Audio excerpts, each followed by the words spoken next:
Parents with the boy child, they have to reconsider how they groom the boy child these days, especially in gender equity at the marketplace, at the job employment sector. You need to tell your boy child, that things have changed. If they are hoping to become one day the breadwinners in the family, it might not be the case, because the girl child, when they apply for jobs, they tend to be given, to be treated with them. There are countries with such policies that if a woman and a man applies for a job, even if they have the same qualifications and experience, the woman gets for gender equity, isn't it?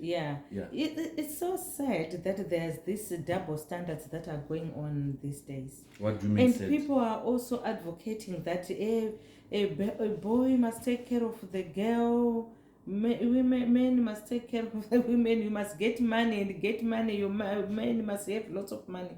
But sometimes it was during those days. So the boy child, they may not have those privileges. So so they must be ready to live in a household where Mkazi earns more or has better opportunities than them. Yes, they do have better opportunities like men. When it used to be a woman's place is at home. So you dominate. It's